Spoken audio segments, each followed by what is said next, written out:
everybody here tonight at our roundtable discussion. It's an event that we host from our research network, Postcolonial Hierarchies of Peace and Conflict. It's a research network that is funded by the BMBF, by the Ministry of Education, the German Ministry of Education, for 4 years. We host events, we have lectures that we kind of use to communicate our findings or invite guests and friends to communicate their ideas on the topic of post-colonial hierarchies. Before we start, I just want to say a few words about the network. It's basically involving 4 institutions, university or academic institutions within Germany. We're here at the University of Marburg. So Marburg is a partner of post-colonial hierarchies, in particular the Center for Conflict Studies. And we work together with the University of Bayreuth, with the University of Erfurt, and they're also their Center for Political Practices and Orders, C2PO, with the Arnold Bergstraesser Institute in Freiburg, and I haven't forgotten anyone. No, that's the 4 institutions. We also have partners with whom we collaborate that are associated to the individual institutions, to the individual Standorte. They include the Merian centers in Accra, Ghana, in Tunis, in Tunisia, and in Delhi, India, but also the Cluster of Excellence at the University of Bayreuth with partners in Kenya, Nigeria, South Africa, and Burkina Faso. What is it we do in our network, Post-Colonial Hierarchies of Peace and Conflict? We basically try to answer 3 questions. We are interested in what roles historically generated post-colonial hierarchies play in contemporary conflict dynamics. We investigate how post-colonial hierarchies persist in contemporary concepts and practices of reducing violence, of peace building and conflict management, and how these can be overcome with the aim of achieving sustainable peace. And lastly, we ask, how do post-colonial hierarchies manifest themselves in epistemological and knowledge production in peace and conflict studies?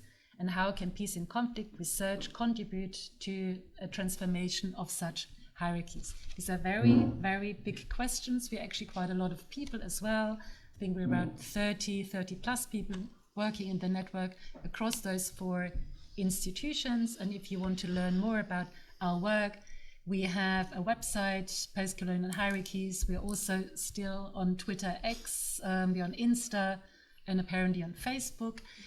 In addition to that, and you'll find a link to that, we have a knowledge transfer project, the Virtual Encyclopedia of Peace and Conflict, which I very much recommend you to look at. That kind of is open access and offers different perspectives on peace and conflict studies from a post-colonial perspective all around the world. But tonight we're here for a different reason, and I'm very, very happy to have been asked by the organizers, and that's Selbi, Durdiyeva and Sophie Falschebner, who organize our events today, and there's another day tomorrow. They asked me to moderate this introductory panel, we call it keynote opening panel, on the topic of queer, feminist and relational perspectives on time and temporality. So what we do over the next 2 days, mainly internally within our network, but also tonight, tomorrow morning, with events for the public, for you people, is to think about time and temporality and how it relates to post-colonial hierarchies, how it relates to our research, and how we can look at it from different perspectives. Tonight we do this from 3 different perspectives, and I'm very, very pleased to have my guests here with me on the panel. I start with Emma Pritchard, who's sitting next to me. Emma is a PhD researcher in the sociology department at the University of Oxford. Her research focuses on LGBTIQ+ engagement within transitional justice processes through the participation in rights claiming and challenging current structures of rights and justice. Emma focuses on the forms of LGBTIQ storytelling in the aftermath of conflict, contrasting state-sponsored processes with LGBTIQ plus mobilization in alternative cultural spaces of storytelling. Her thesis combines a comparative study of truth commissions, which feature testimonies from LGBTIQ victims, and an in-depth study of the recent Colombian Truth Commission. And Truth Commission is a theme that runs through all three research agendas of people here. We have next Álvaro Okura, who's he writes his PhD also in sociology at the State University of Londrina in Brazil. He's currently a research fellow here with us at the Center for Conflict Studies in Marburg. Previously, Álvaro worked as a researcher for the Brazilian National Truth and Reconciliation Commission and the Truth Commission of the State of Sao Paulo under the United Nations Development Programme partnership with the Brazilian federal state. His research focuses on how international human rights standards and transitional justice theories are translated into this institutional effort and the processes that enable the inclusion and testimonies detailing sexual and gender-based violence in the state archive. And last but not least, also not a foreigner to us here in Marburg, Juliana González. She's an associate fellow at another project we are involved in, which is it's TRACE. It's called, it's a research network for the federal state of Hessen, Transformation of Political Violence, where Juliana examines the extent to which transitional justice mechanisms and peace-building efforts are able to address the link between political violence and long-term race, gender, and class-based hierarchies. Her work is based on feminist research philosophy that emphasizes the situatedness of knowledge and aims to build ethical solidarity between activists and academic knowledge production networks. And Juliana has been working with us and University of Gießen, our neighboring university, for a while, so it's great to have you here. And also in that group, and I think these three research agendas and people speak very well to each other, even though I don't think you have spoken, maybe privately have spoken to each other. I'm not sure whether you know each other professionally. And I've asked each of them to prepare a very short input about their current research agenda, just so we get an understanding of what they're about and what they are doing before I will ask some questions, and then we want to open the platform also to you and give you the opportunity to ask questions. So maybe, Emma, we start with you. Okay, thank you very much for having me and for the invitation. I really appreciate it. I've literally on Monday just returned from my fieldwork, and I have a habit when tired and or nervous of speaking very fast. So if at any point I do, please just wave at me. My PhD, as Susanne's just said, focuses on LGBTIQ plus storytelling in transitional justice. And so what I've been looking at are both storytelling from a sort of as part of institutional processes in this sort of top-down transitional justice perspective, as well as community-led processes of storytelling, which allow us to consider these sort of more bottom-up engagements with transitional justice. So there's three main parts to my thesis. The first one is a comparative study of the 7 truth commissions to date that have included references to LGBTIQ experiences. These 7 truth commissions are South Africa, Peru, Paraguay, Brazil, Ecuador, and Bolivia and Colombia. This comparative study aims to sort of speak into this public policy space around transitional justice, trying to take into account both the sort of impossibility of or sort of the necessity of recognizing individualized experiences of violence and suffering, particularly when we're talking about marginalized communities such as the LGBTIQ plus community, and trying to marry that with the need at a public policy level to make generalized public policy inputs, which is what transitional justice is, and how we can kind of critique and examine those in ways that try and balance those two competing and somewhat impossible to reconcile elements of dealing with political violence, conflict, and atrocity. The second part of my thesis, or the second 2 parts, focus much more detail on the Colombian Truth Commission and the processes within Colombia around transitional justice. This is a particularly interesting case, as Colombia is the first Truth Commission to ever have an explicit mandate for the inclusion of not just LGBT people. It's got a much, but sort of various marginalized groups. But it is the very first to have the inclusion of LGBT people from the inception of the commission built in. And so I've been looking at that process. And so the second part really delves into that from the perspective of the LGBTIQ plus community in Colombia, looking at kind of their motivations and experience and expectations around participation, which I think I'll develop a bit more in some of the questions that we come on to. And then this third part looks at what happens from the community perspective in terms of elements that they've developed.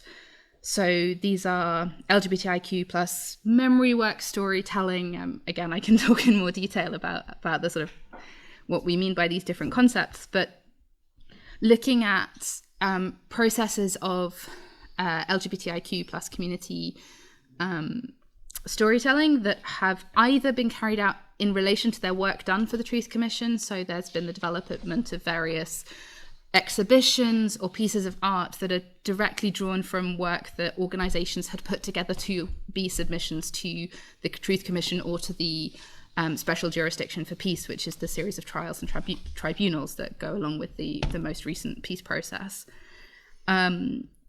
And then there's a series of responses to the final report of the Truth Commission, so that have come about after the publication of the final report. So yeah, that's my sort of research in a nutshell, and the sort of three different elements that have come together to try and explore these questions. Fantastic. I think Álvaro can build on that. Well, I'll also present something. First of all, thank you, Susanne, thank you, Selbi, and thank you for all the network for inviting us and for organizing this. So I'm talking about what I've been working on and some crucial, what I think, concept that's been organizing it and how it relates to some feminist theories. Né? So my main objective on this doctorate has been to critically analyze the so-called transitional justice process in Brazil. More precisely, I started by looking at the transposition, or we could say the translation, right, of testimonies of state violence into the National Archive. I was interested, and I'm still in of these testimonies of gender and sexual violence into the final report. But what moved me in this direction was the perception that the so many called survivors or victims of state violence refused to engage critically with this state mechanism for dealing with past political violence. And I did not want to fall back on some explanations based on a lack of consciousness of people, or yet that those refusals and silences would be like a symptom of a lack of a trauma that would lead them not to speak. So I would like to question these accounts that sees this attitude as a failure also in implementing the best practices identifying the transitional justice literature. I think we cannot read truth commissions and its results as some kind of lack or failure of any kind. Truth commissions, and this is in Brazil, its proceedings and its report do and did what was possible. It worked always within its conditions of possibility, which are always political conditions.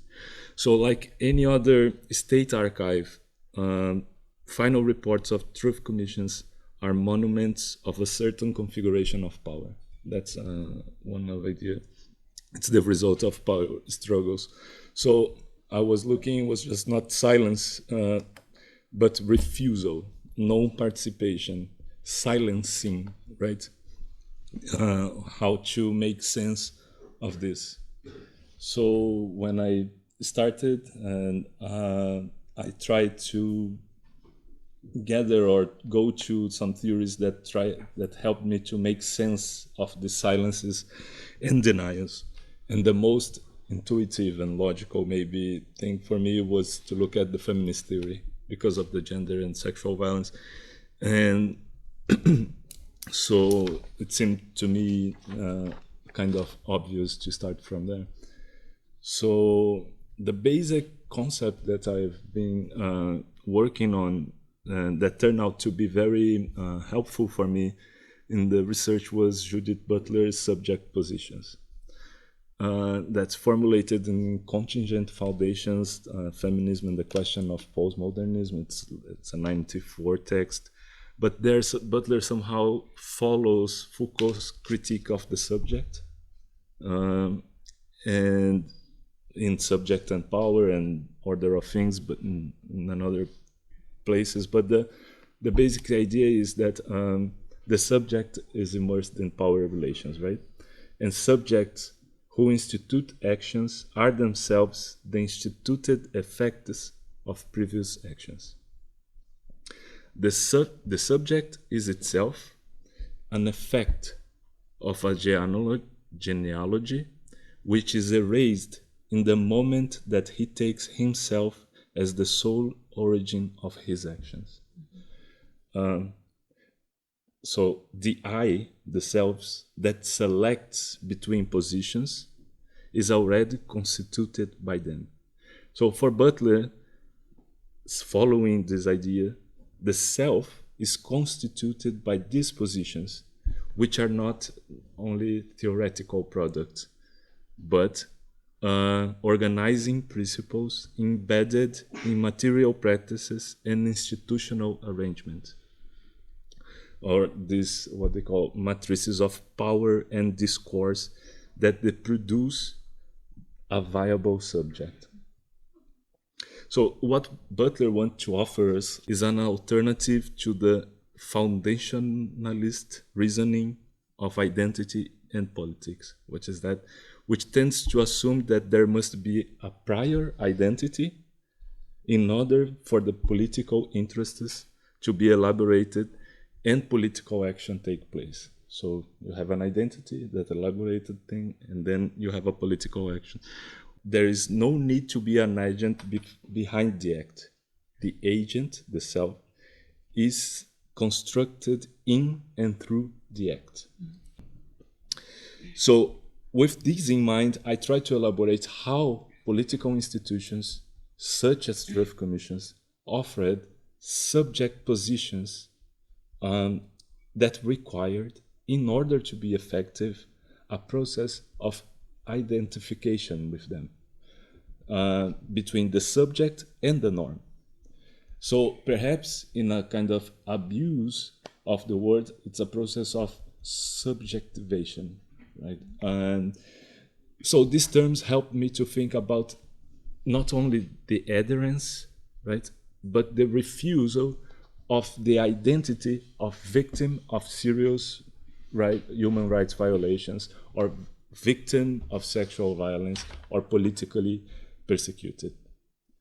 So just to finish the thing, for Butler and Foucault, the subject of rights, it's not an objective reality prior to the discourse, but it's a discursive articulation of a subject position.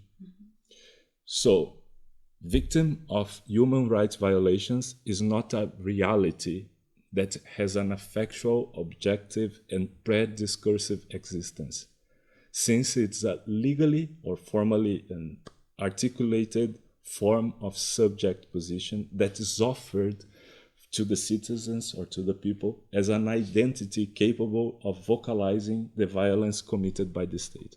So this is like the theoretical framework which I choose to think about the refusals. I will stop here. Okay. I'm sure there'll be many questions on that in a moment, but let's just also hear Juliana. Okay. Thank you, Susanne and Selbi, Sophie, everyone organizing this conference. So my research is also on the transitional justice process in Colombia, and I did most of this research from a research institute which engaged with the Truth Commission in research and consultancy. So that's the place where I approached this process. And I was very interested in understanding what were the positions, the perspectives, and the concepts with which especially indigenous and Afro-Colombian women and ethnic organizations were participating at the Truth Commission, and what were their struggles, what were their expectations, and how all this came into contact with the epistemological foundations of transitional justice as ingrained in this specific transitional justice mechanism. So my idea has been to trace or to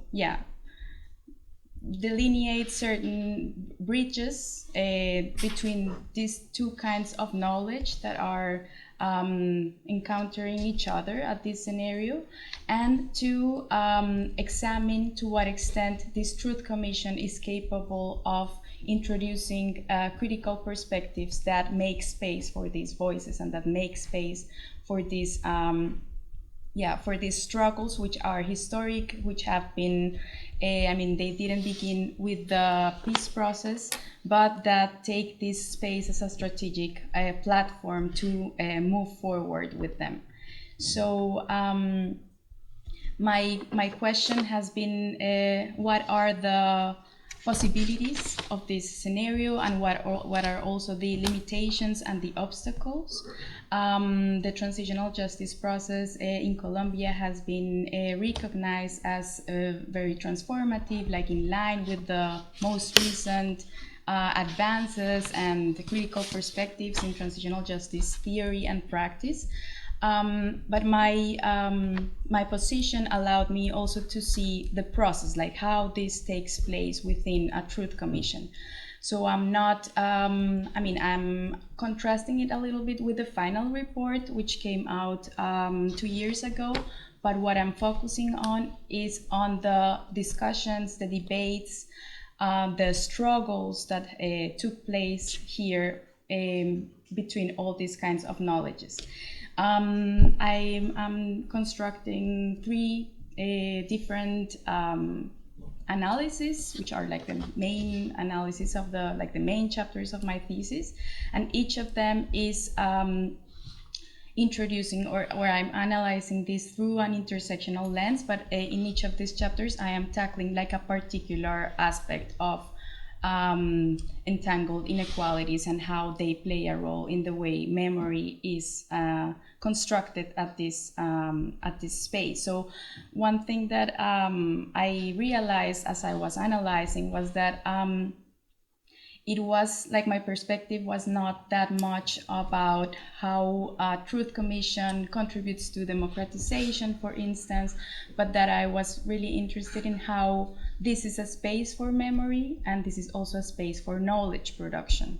So like the theories and the concepts that made sense for me to use were not that much centered on testimony and trauma studies, but I thought, or I realized that it was very helpful for me to think about this from a social epistemology perspective.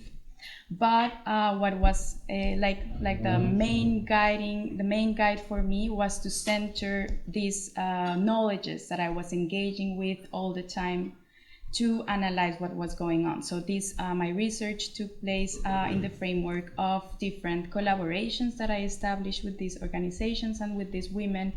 And like in my theory chapter, for instance, I am discussing with them different concepts that I can get into like in the next round maybe. And from this lens, I've been analyzing the work of this Truth Commission. So these main 3 analyses are first connected to structural racism, which is a central aspect of Afro-Colombian struggles in Colombia. And they were talking here about the need to clarify the deep Black truth. And my task in this chapter has been to understand what are the what I analyzed already is that there are many like ontological struggles about different concepts that play a role in transitional justice theory, but also in how these people are framing their discourses. So, for instance, what is conflict? What is harm is like another issue that comes up a lot. And in terms of harm, for instance, Afro-Colombian struggles center a lot the idea of deracination and uprootedness.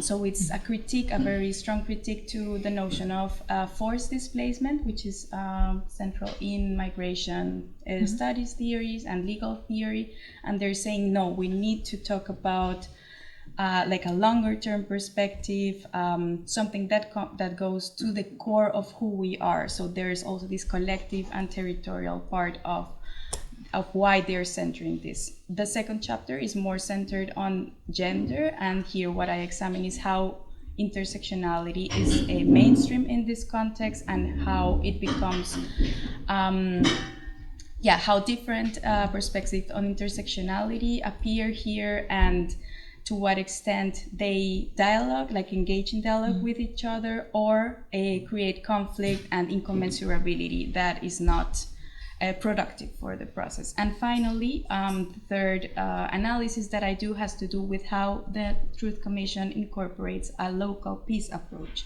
So this Truth Commission was trying to gather testimonies and making interviews in different regions of the conflict, which is something like new, or tries to make a shift from previous Truth Commissions that were doing the work mostly from the capital and the center of the countries. And here my aim has been to look at how the Truth Commission tries to produce a national truth out of these local perspectives, and how despite these efforts and very good intentions, also some epistemological erasures occur, and what this means for the regional struggles that are participating at this context. Thanks very much. I mean, the theme that runs through all three of your approaches is, well, first of all, you're all very theoretically minded, but you work a lot on epistemology and ontology, and it's really at the heart of what you're doing. You already pointed at the concepts you're working with. Do you want to elaborate a little bit more on it? Yeah. This has been a fun question, I think, all the way through my PhD, because it shifts a lot. And I think when it comes to looking at, when we're talking about this sort of marginalized group in the context of transitional justice, there's sort of a bunch of things that come to play. I guess with this sort of central question around storytelling as a concept, I define storytelling as narrative told in context with a particular purpose. Told as a word that's an approximation, because I don't think it necessarily has to have a verbal or like a words-based component. I think you can tell a story through dance, through music, through lots of different ways. I primarily focus on words, in part because I'm a literature person at heart, and that's where I started, and I like stories and words and fairy tales and all of these things that then like have taken me all the way through from my first studies to this, which is not about fairy tales at all. But we get this kind of question around storytelling and what it's doing in the context of transitional justice. A lot of the processes of transitional justice focus on different types of stories. So we have truth commissions, which are kind of trying to create central narrative or central narratives of the conflict and what happened, and tell it in certain ways with certain questions, as Juliana was saying. You have trials, which are a very particular way of telling stories to try and create a legal truth of what happened, and have a very different sort of standard of what you can include and what you can't.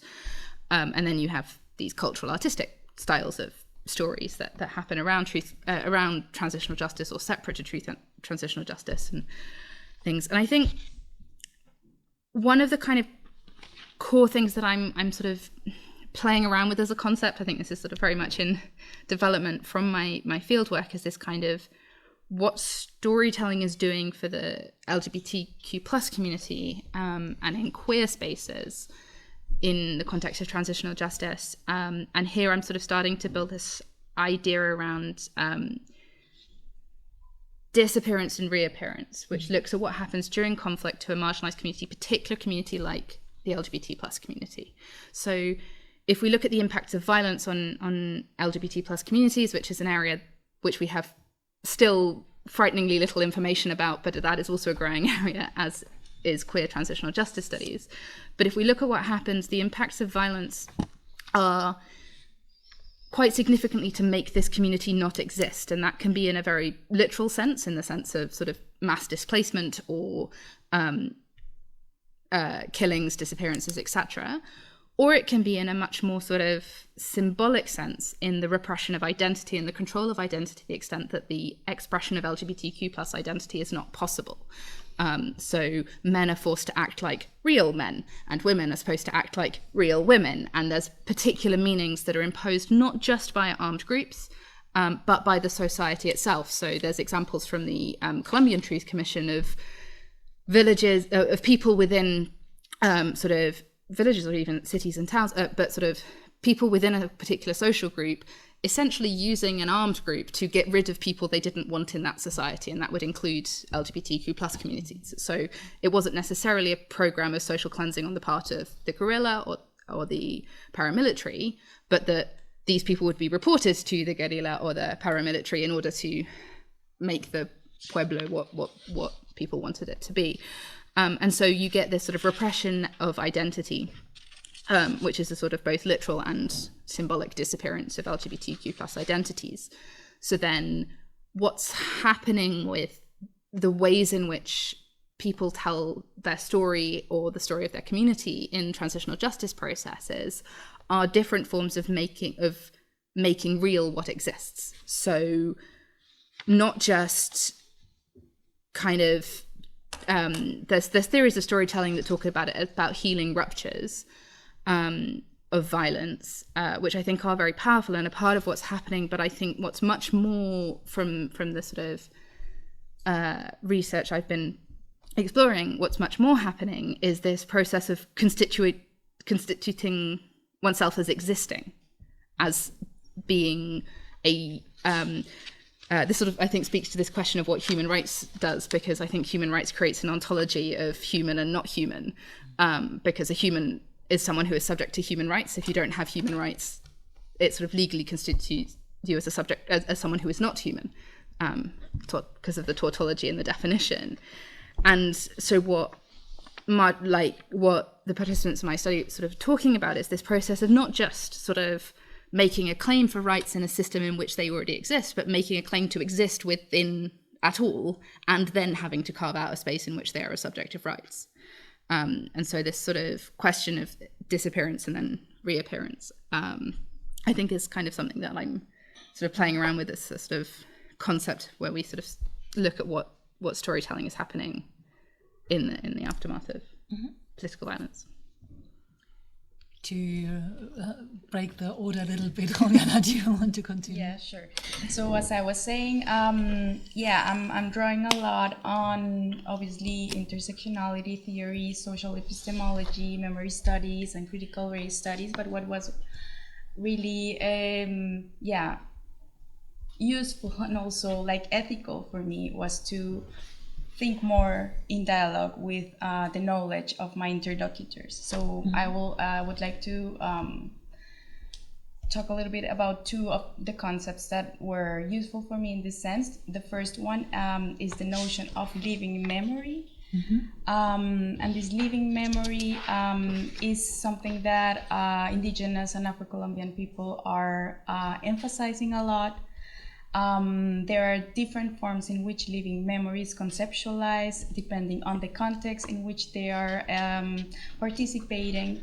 But at the core, I understand it as a critique to conceptions of history and memory, like the ones we find in transitional justice theory and practice, in the sense that they are not only questioning like this linear temporality, But they are also adding an embodied dimension, a practical dimension, and also they are critiquing through this concept the idea that there is like this binary between silence and voice.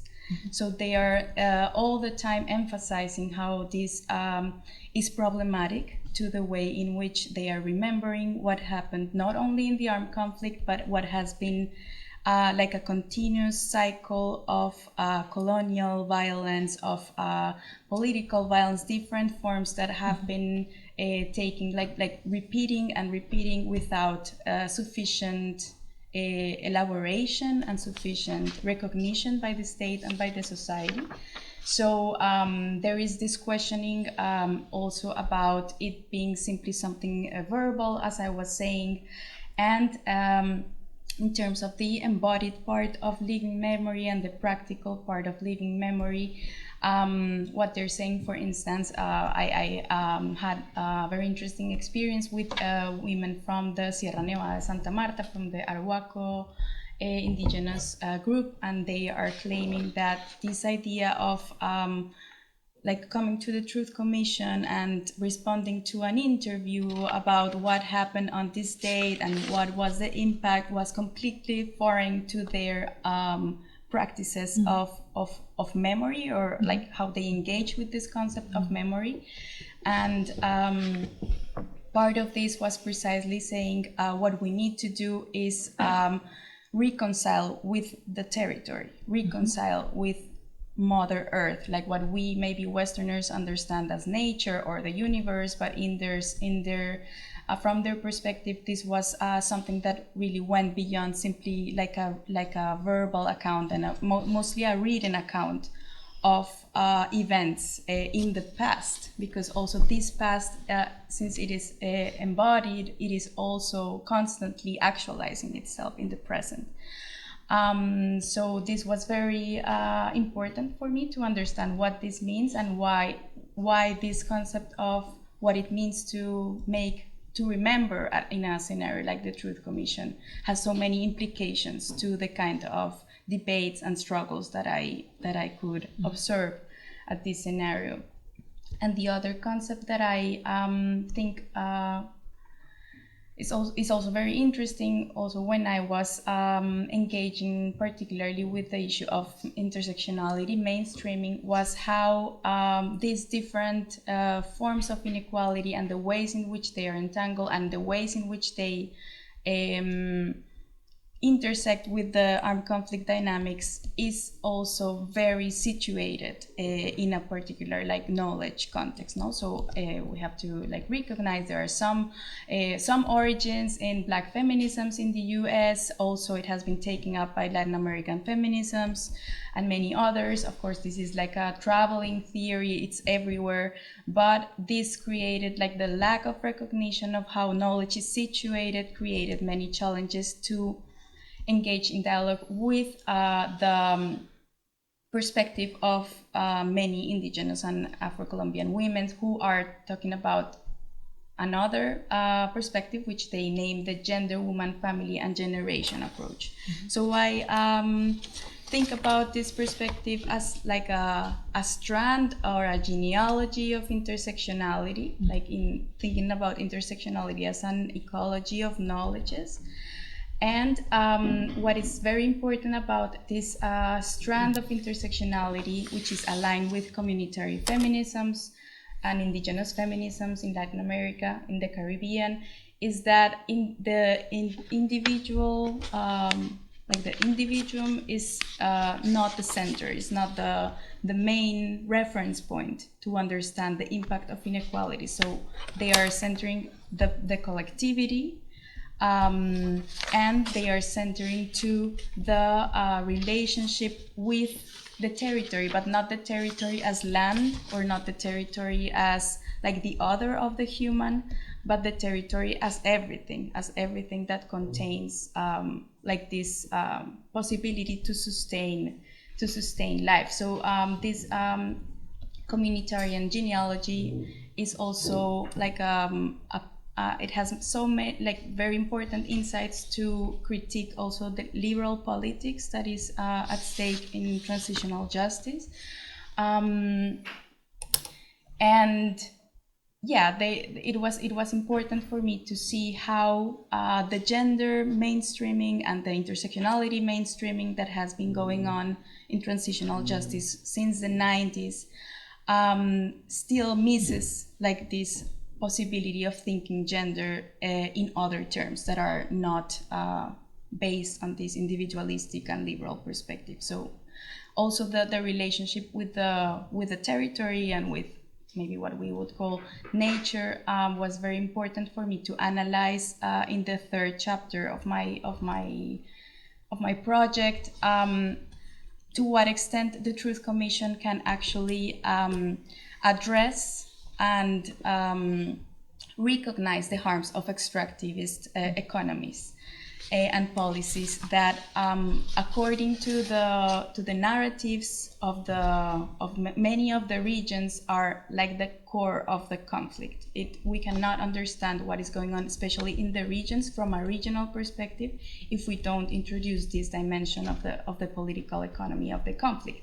But what is at stake? It's not simply the land, and it's not simply the fact that people are being forcefully displaced from the land, as I was saying before. This is also a concept that is very at the center of all these struggles.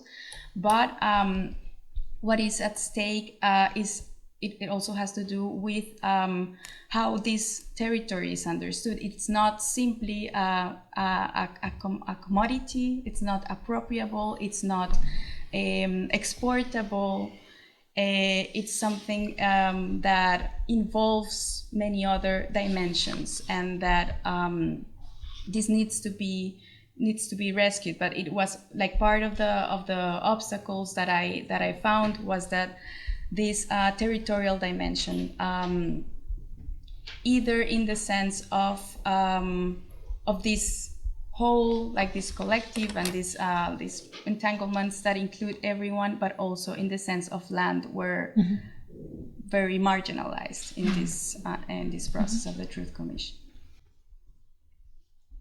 Álvaro, do you want to follow up on that? Yeah, that's very, very interesting how the field work can illuminate many things. I'm always impressed when I hear you.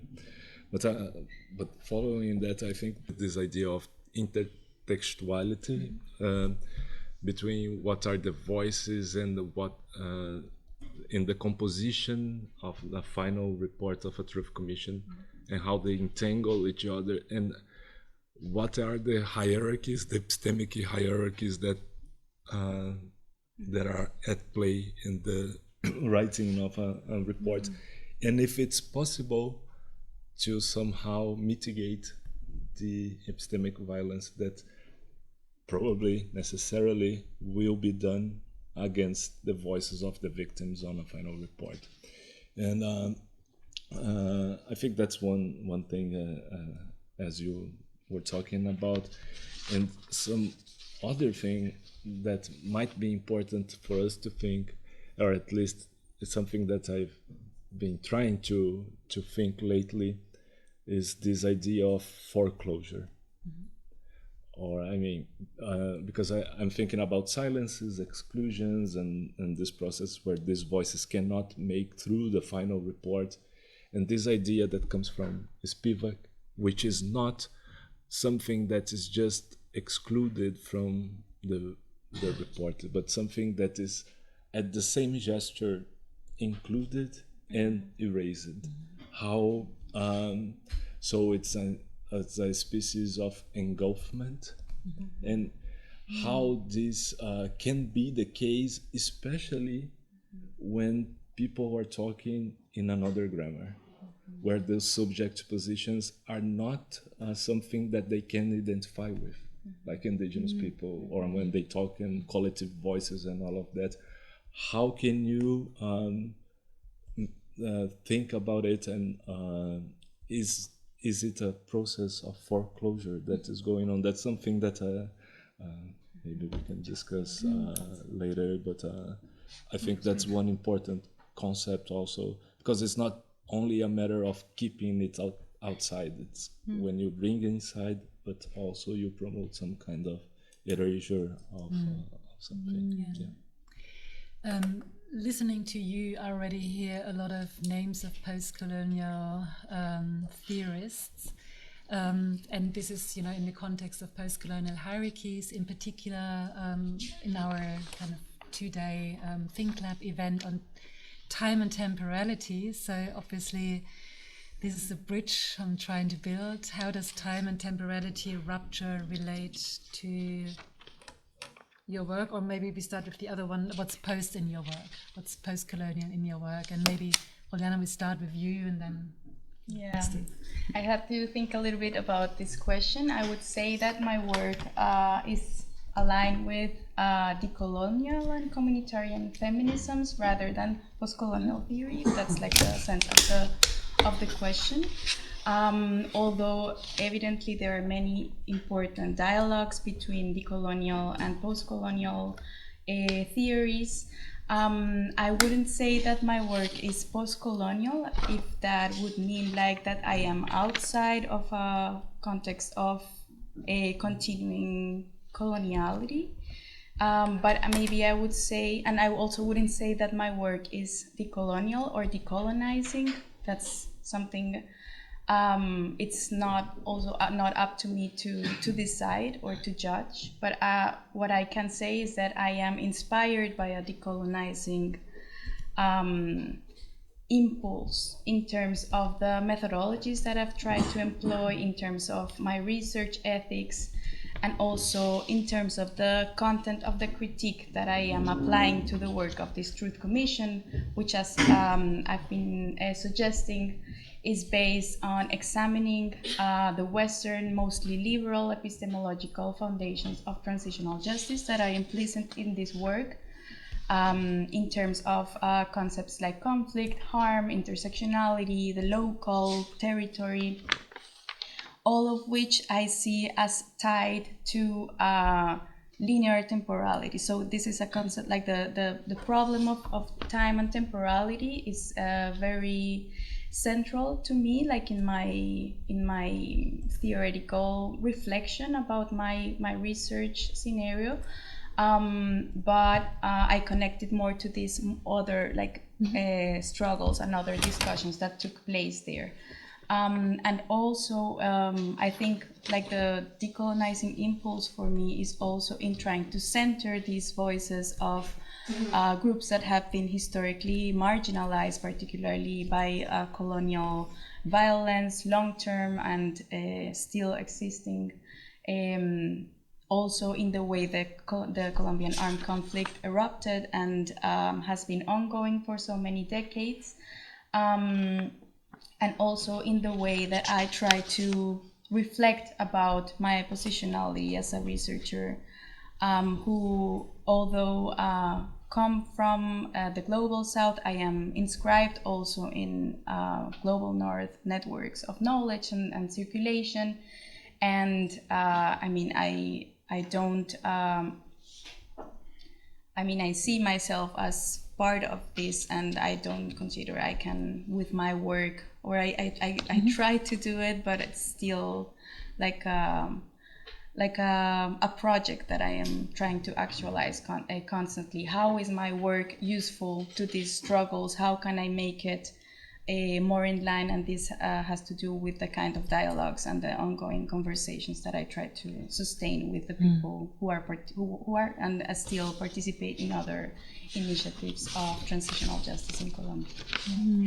Álvaro, knowing a little bit about you and your work, I think you can second to that. What's post in your work or post-colonial? Is it not? I knew that we knew that this was somehow coming, right? and to be honest, Susanne, that's something that made me anxious, and it's like, unless it's post-colonial is an existential position, as I heard here in another Think Lab. I forgot the name of the researcher, but I don't know. should I? What am I missing? I mean, I was like, but I think when I think about post-colonialism, but what comes to my mind first is the other post that informs my thinking. That's post-structuralism. That maybe one step behind, right? So it's Michel Foucault, Butler, Lacan, Derrida, and D is not decoloniality that comes first. For me, it's deconstruction. So but I think these traditions communicate very, very intensely in the critique of the subject, the problem of the episteme of the social sciences, right, or the deconstruction of logo centrism, and you could list it better. But perhaps what I try to share most with post-colonialism or decoloniality is the intention, right? In tracing the paths of transitional justice, or its vocabulary of emancipation and democratization, to try to understand if and how it reproduces the ambiguity that has pervaded the thinking of progressive thinkers in Brazil, which is fighting against slavery, misery, in order to liberate us from our subalternity, ended up reproducing colonial logics, right? So hierarchizing cultures, denying the transformative potentials of non-Western epistemologies, and thinking of a roadmap that had the European modernity as the desired point of arrival. So it's more like maybe a caution and a desire to avoid, even not knowing if it's possible, as we are in a sociology department and all of that. So and I was talking to them outside. We were talking about this. What does it mean to posit it oneself as a post-colonial scholar, or post-colonial engaged, or decolonial scholar? Like, if we say this here, like if I say this here, it can go like unnoticed, or like it would be obvious. It's like, you're not white, you're from the global south, or it's like, it's all right to be or somehow expected to be like dealing with those questions.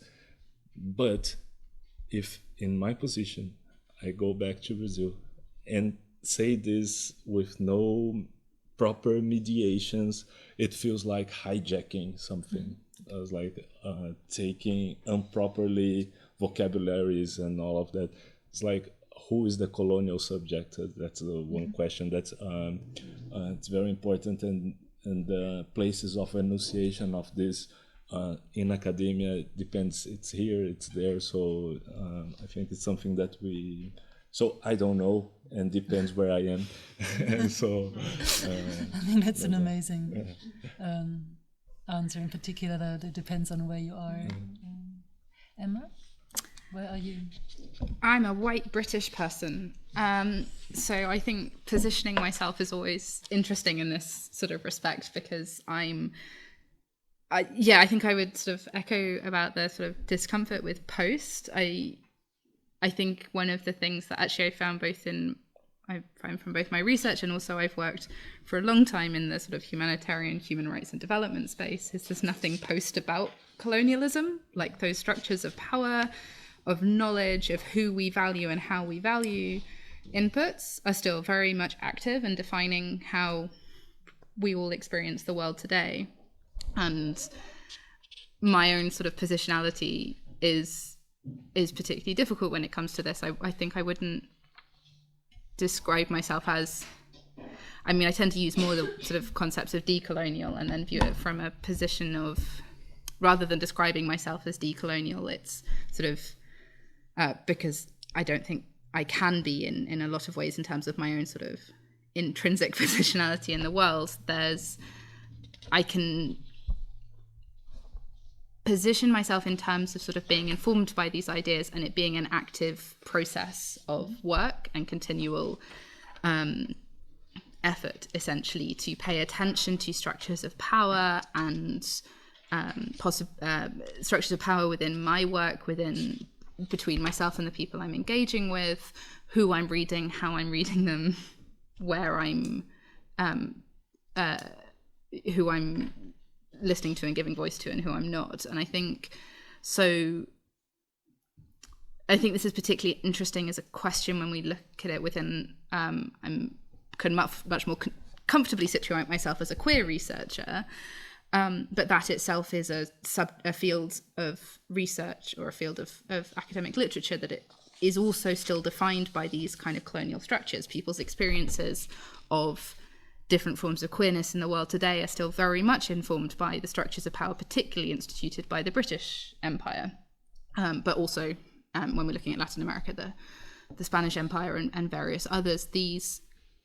What it means to be a queer person in the world is legally and socially still significantly defined by ideas of what appropriate behavior was in the 16th, 17th, 18th, 19th centuries.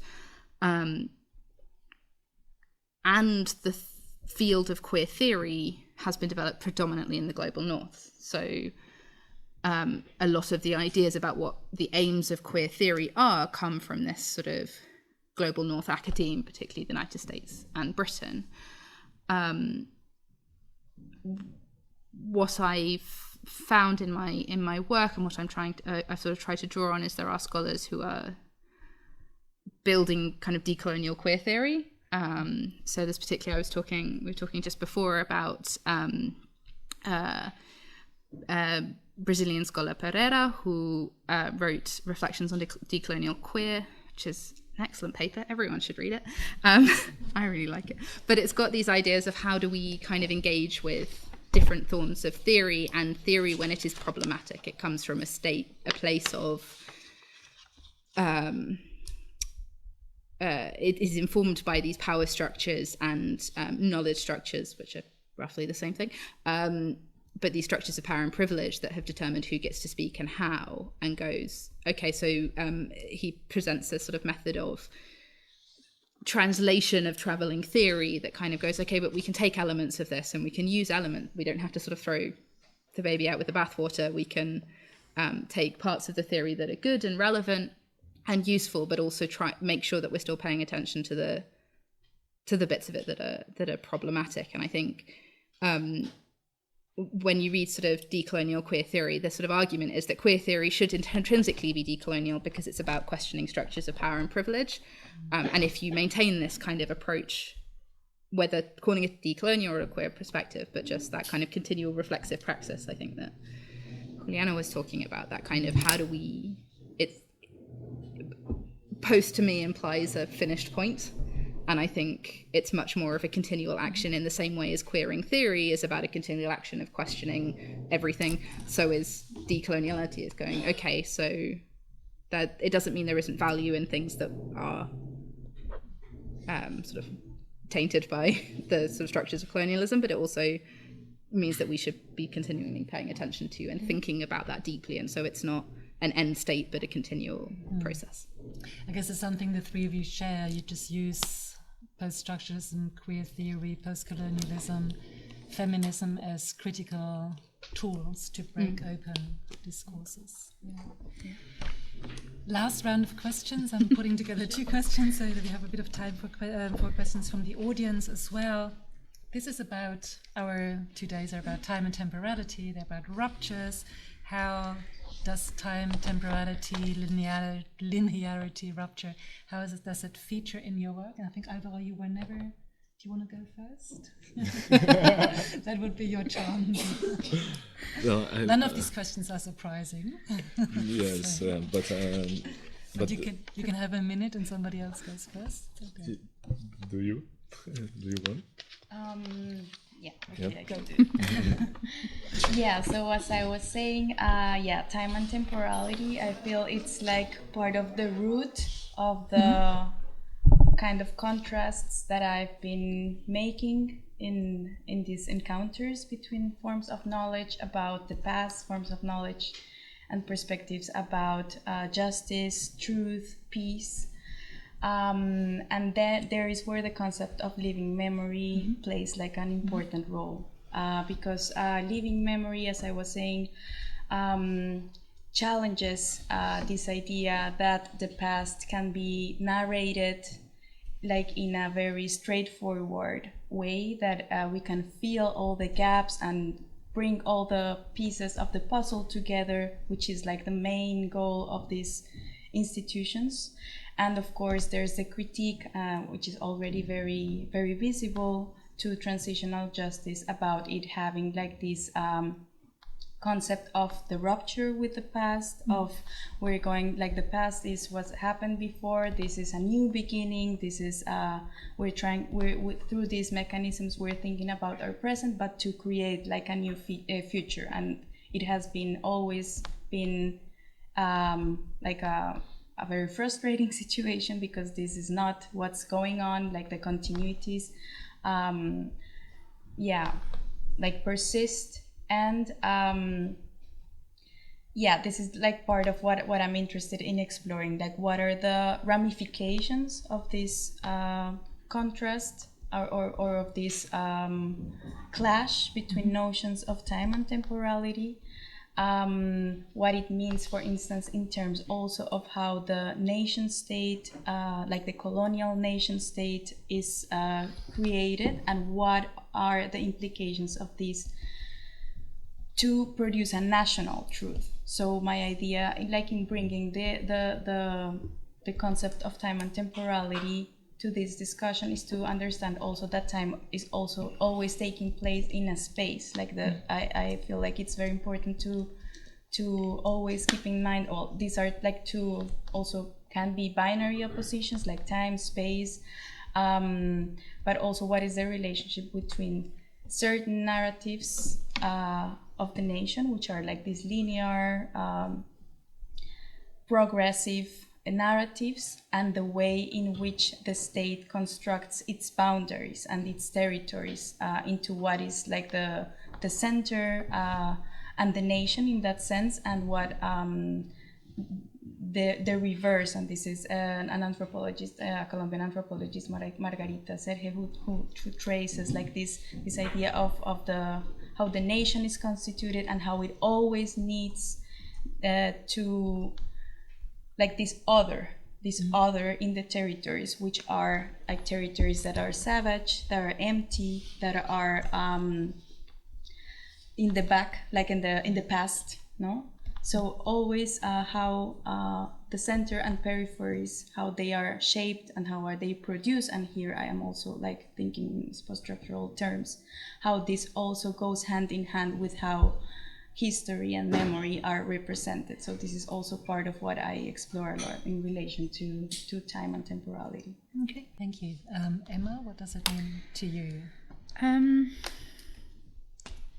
This question was, I think, the one that gave me pause trying to think it through, and I think it picks up a bit on what Juliana was saying.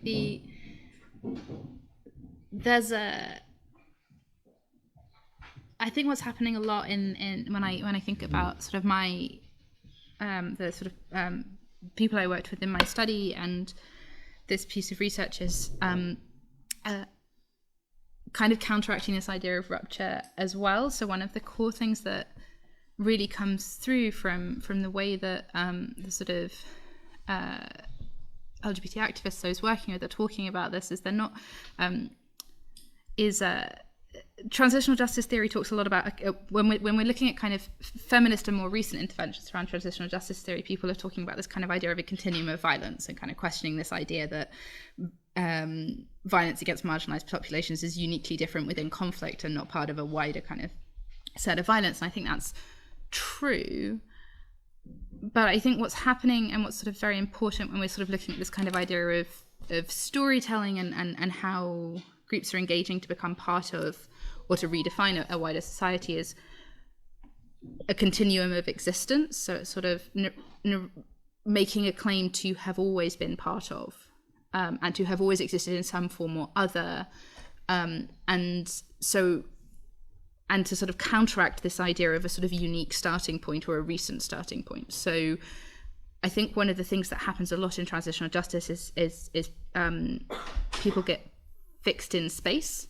And this happens at an individual trauma level. We can see it. I mean, that's basically that's part of what happens in PTSD, is people are reliving a very specific event again and again, and that's an impact of violence. But transitional justice often makes sort of amplifies this effect, because people are fixed as victims in the point of their victimization.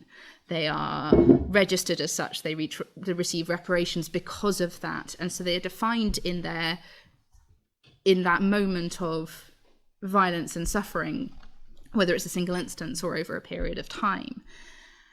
And what the participants that I worked with are talking about is situating that within a much wider experience of existence. So, and this not only means kind of going, okay, so I existed before this terrible thing happened, and I exist after this terrible thing happened, or we did as a community, but also while this terrible thing was happening, we were existing in other forms and other ways. So one of my participants talked about sort of the leader of their organization was killed, and a few days later he went out into the main square in the town he's from in full drag, and was like, I am here and I exist and I'm allowed to. I'm not hurting you. Nothing about who I am is a danger to you. This is an instance of paramilitary violence. And that's part of the story as well that doesn't tend to get told in the kind of context of the Truth Commission, although the Colombian one does make an effort to talk about resistance, which we can unpack massively as well. But yeah, I think there's this kind of, it's almost establishing sort of a linearity of time. It's establishing that these things did exist and that things continued on afterwards. So my last interview was talking to a songwriter and a musical artist who places the context of their work in this sort of, it's a long history. They sing bullerengue, which is a type of music that's very particular to Colombia. It was developed by enslaved peoples in Colombia, and has a sort of long history of resistance. But this particular artist is the first non-binary queer singer of bullerengue, and so they've sort of experienced in the context of this, and they now sing about, and they made a song in relation to the Truth Commission and sort of some of the findings of the Truth Commission. But they were very, very insistent that I didn't just talk about this song, but I talked about all of the other work they've done since, and they've got this second song, which I was fortunate enough to see both. It's not out yet, which talks about liberty and existence and joy and all of that. And I think that's kind of, when reflecting on time and temporality, I think that's been my main words. This is kind of going, what seems to be happening is we're sort of talking about an unfreezing of time, as opposed to necessarily a kind of rupture in time, a sort of I don't know what the opposite of rupture would be in this context, but yeah. Álvaro? Very good. I don't know if I have any much more interesting things to say after them. I was just thinking maybe, and they gave lots of examples, not maybe my work, but the experience, right, of narrating violence in truth commissions and all of that points to other modes of living the time and temporality, which are not defined by what's available on these truth commissions or these frameworks of narration, right? And I also remember listening to some cases and people, and they were talking about other things and other time spaces and talking about the conflict and relating to another time frame from colonialism or imperialism. So they were talking about complete different things than what they were supposed to talk, right? So and that's one thing which can be taught in the case of narration of experiences. But I think also that the experience in Brazil, the Truth Commission in Brazil in itself, defies some traditional notions of the time as linear, as a developmental or accumulative thing, because or the logics of cause and effects related to truth commissions, because or the efficient cause of something, like this idea of efficient cause, and truth commissions being an efficient cause in the logics of democratization. After truth commission in Brazil, we had a coup, right? And so the experience itself subverts some kind of traditional thinking about the place of truth commissions, and which does not mean also that does not have effects that are underlying like this official structure, right? So that's, I think, what I had to say. Okay. Thank you. We now have about 20 minutes for questions from the audience, from members of the networks, from students of the university, from colleagues of other departments.